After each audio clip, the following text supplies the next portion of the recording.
ایک بات اور بڑی پیاری بتا دوں، سننا چاہ رہے ہو سب لوگ؟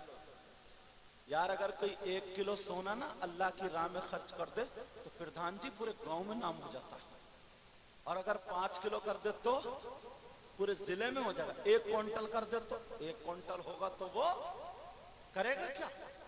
اپنے جو گھر میں سونا اس کی زکوٰۃ تو نکالتا نہیں۔ 1 کوئنٹل سونا اگر اللہ کی راہ میں خرچ کرے، صدقہ کرے، تو کتنا نام ہوگا، کتنا ثواب۔ مگر جس کے پاس ایک انگوٹھی نہیں، چاندی کا چھلا نہیں، سونا ذرا بھی نہیں ہے، کونٹل نہیں، ہزاروں کونٹل تم سونا اللہ کی راہ میں خرچ کر سکتے ہو۔ میں بتاؤں کیسے جلسے میں آئے ہو، ان کمیٹی والوں کو مبارکباد دینا، تمہیں اچھی اچھی باتیں مل رہی ہیں، پیغام مل رہا ہے۔ سیدنا حضرت ابو بکر صدیق مسجد میں جمعے کے دن جا کر کے، کل کو جمعہ ہے یاد رکھنا، جمعے کے دن اذان سے پہلے جا کر کے مسجد میں جھاڑو دیتے۔ پہلے کچی مسجدیں تھی، چھپر کی چھتیں تھی، جھاڑو مارتے ہیں، صفائی کرتے ہیں، کوڑا کرکٹ نکال کے پھینک دیتے ہیں۔ نبی سے کسی صحابہ نے پوچھا، کسی صحابی نے پوچھا، کہا یہ ابو بکر ایسے کیوں کرتے ہیں؟ اب میرے نبی جمعے کے دن بیان فرماتے ہیں، قیامت تک کے مسلمانوں کے لیے یہ پیغام ہے، نوجوانوں سن لو، نیکیاں اگر کمانا ہو تو جلسے کیا کرو، عرسوں میں آیا کرو، سنا کرو۔ اللہ اللہ، میرے آقا بیان فرماتے ہیں، اگر کوئی بھی مسجد کو قیامت تک مسلمان کا بچہ اگر مسجد کو صاف کرے گا، جمعے کے دن جھاڑے گا، پوچھے گا، ایک مٹھی مٹی یا کوڑا کرکٹ وغیرہ نکال کے پھینک دے گا، تو اللہ تعالیٰ اسے احد پہاڑ کی برابر سونا صدقہ کرنے کا ثواب عطا فرمائے گا۔ کرتے ہو کیا؟ مگر کہاں؟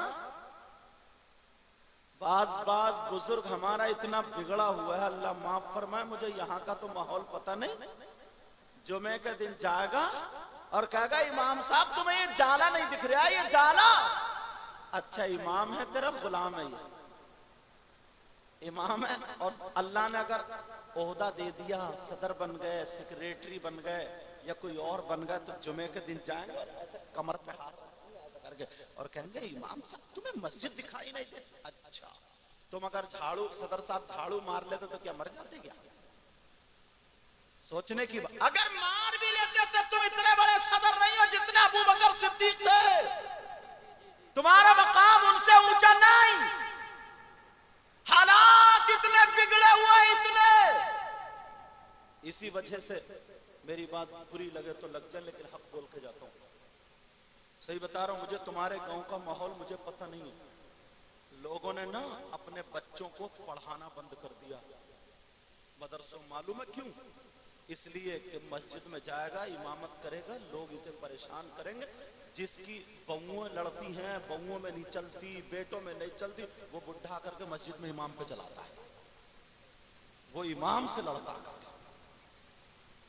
ارے ذرا سوچو یار، انہیں معلوم ہی نہیں۔ اگر میں تمہیں بات بتا دوں نا، اکثر تقریروں میں بولتا ہوں تو کلیجہ منہ کو آ جائے گا، اگر بات بتا دوں تو بتا دوں کیا؟ لوگ بڑی تعریفی کرتے ہیں، سوچ ایک بڈھن تھے، تو میں نے نور الدین منظر صاحب سے کہا، میں نے کہا چلو عصر کی نماز پڑھ لیتے، کار روک لو، نماز پڑھی، تو میں نے کہا بس امام صاحب نہیں ہیں یہاں پہ، 2-3 ہی آدمی ہیں، امام صاحب نہیں، تو بولے حضرت یہ پورا گاؤں جاہلوں کا ہے، بس میں ہی پڑھا لکھا ہوں، انہیں تو یہی پتہ نہیں امام کے کتنی غلطی ہے، 10 امام تو میں ہٹوا چکا ہوں۔ اور میں نے کہا یہ بوڑھا تو بڑا فتین لگتا ہے، میں نے کہا چچا آؤ ادھر آؤ، میں نے کہا تم تو بہت پڑھے ہوئے لگ رہا ہو، بولے ہاں، میں نے کہا ذرا دعائے قنوت سنائیو، اب تو آ گیا چچا کو پسینہ، میں نے کہا سنائیے ذرا دعائے قنوت. اب آ گیا پسینہ. تو میں نے کہا نماز کے اندر اور باہر کے فرائض بتائیو کیا ہے. چچا بولے اندر اور باہر. وہ سمجھے کہ مسجد کے اندر یا باہر. بولے چاہے اندر پڑھ لو یا باہر پڑھ لو فرض تو فرض ہی ہے. میں نے کہا تمہاری زندگی بھی جھنڈ ہو گئی چچا. کم سے کم 55 یا 60 سال کو سبھی بیکار کر دی تم نے. تم مدرسے میں رہتے میں تمہیں اعدادیہ بھی نہیں پڑھا تھا. پہلے ناظرہ پڑھا تھا, پیٹتا, پھر اس کے بعد اعدادیہ پڑھا تھا. ذرا سوچنے کی بات ہے. اب ذرا سنو, غور کرو. باز یہ سوچتا کہ میں نے بڑا تیر مار دیا, توپ کی کر دی, کسی کی کہیں نہ چلے. امام کو نکلوا دیتا.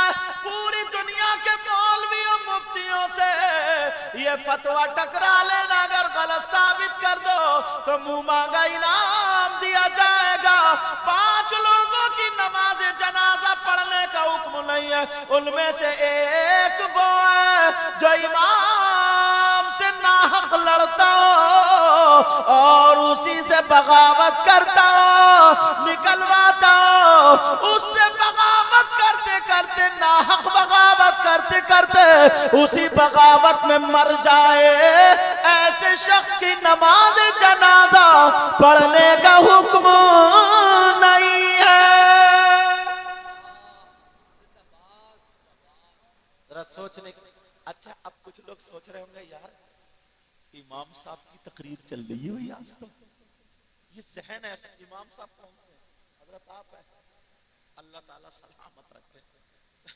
مجھے امید ہے یہاں کے لوگ تو ٹھیک ہوں گے, کیونکہ انہوں نے جب مجھ سے بات کی نا, مجھ سے تو بات ہی کہا کہ مجھے تم ابھی ہوئی ہے. نور الدین منظر صاحب سے بات ہوئی تھی میری تاریخ کے لیے. بہرحال میں حاضر ہوا ہوں. تو بتایا حضرت قاری ارسلان آپ کے نام, بتایا بہت پیارا اخلاق ہے, اچھے لوگ ہیں حضرت, وہاں جانا اور عرس پاک. میں نے کہا ٹھیک ہے تاریخ دے دو. وہ تاریخ تو یہاں کے میں نے چہرہ دیکھا, اس سے پہلے میں جانتا بھی نہیں تھا, آپ کو بھی نہیں دیکھا میں نے. سمجھ میں آ گئی. مجھے پتہ نہیں آپ کا کیا سلوک ہے, اگر تم میں سے کوئی ایسا ہو تو معاف کر دیو, سمجھے, اور معاف نہیں کرو گے تو تم میرا کر کیا لوگے. میں تو حق بول کے چاہوں گا, دل دکھانا نہیں چاہتا. سمجھ میں آ رہی بات یار. ایک گاؤں کی بات حضرت, جب میں جسپور میں پڑھاتا تھا تو کار سے نہیں موٹر سائیکل سے چلتا تھا. تو تقریریں کرنے کم جاتا تھا کیونکہ مجھے گھنٹیاں سب پڑھانی رہتی تھی اور بڑی بڑی جماعت کی گھنٹی پڑھانی رہتی تھی.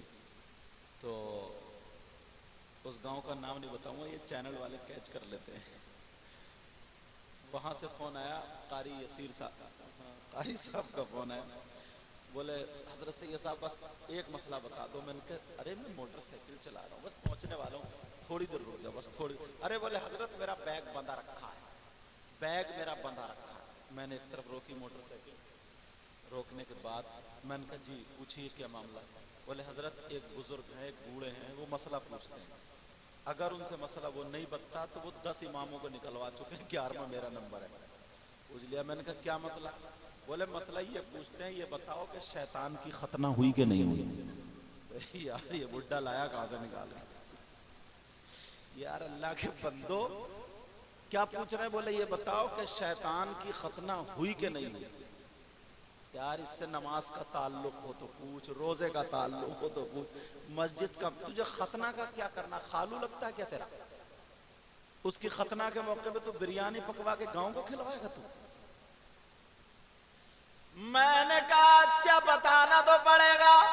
میں نے کہا اس سے یہ پوچھیو کہ شیطان تمہارا رشتے میں لگتا کیا ہے جو تم اتنی ڈیٹیل نکالتا ہے.